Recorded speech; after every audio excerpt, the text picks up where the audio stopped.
बहुत समय पहले की बात है, किसी जंगल में एक खरगोश अपने परिवार के साथ रहता था। खरगोश जहाँ रहता था वहाँ आसपास बड़े जानवरों की संख्या ज्यादा थी। खरगोश और उसका परिवार हमेशा इस बात से डरे हुए रहते थे कि कोई जानवर आकर उन्हें नुकसान न पहुँचा दे। उन्हें अपने घर के आसपास जरा भी हलचल सुनाई देती थी तो वो झट से अपने बिल में छुप जाया करते थे। दूसरे जानवरों का डर उन पर इस कदर हावी था कि उनकी आहट भर सुनकर उनमें से कुछ खरगोशों की डर से मौत हो गई।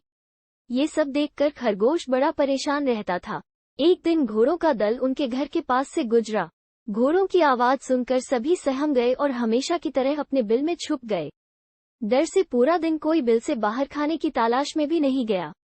अपने परिवार को इस हालत में देखकर खरगोश बेहद दुखी हुआ। उसने भगवान को कोसते हुए कहा कि हे भगवान, आपने हमें इतना कमजोर क्यों बनाया है?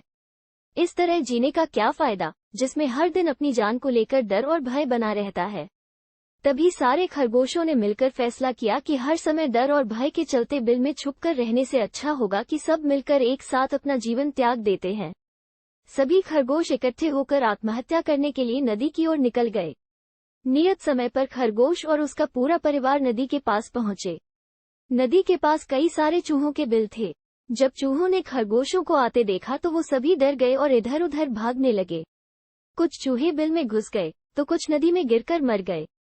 चारों तरफ अफरा-तफरी का माहौल था। ये पूरा वाकया देखकर खरगोश दंग रह गए। उन्हें इस बात का यकीन नहीं हो रहा था कि उन्हें देखकर भी किसी में दहशत हो सकती है। अब तक तो वो खुद को ही सबसे कमजोर प्राणी समझते थे और भगवान को दोष देते थे।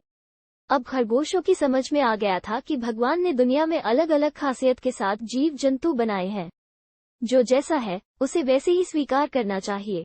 अगर किसी में कमी है तो उसमें कुछ गुण भी हैं। हर किसी में एक जैसे गुण नहीं हो सकते। ये समझने के बाद खरगोश और उसका परिवार घर वापस लौट गए। कहानी से सीख, प्रकृति ने सभी को शक्तिशाली बनाया है।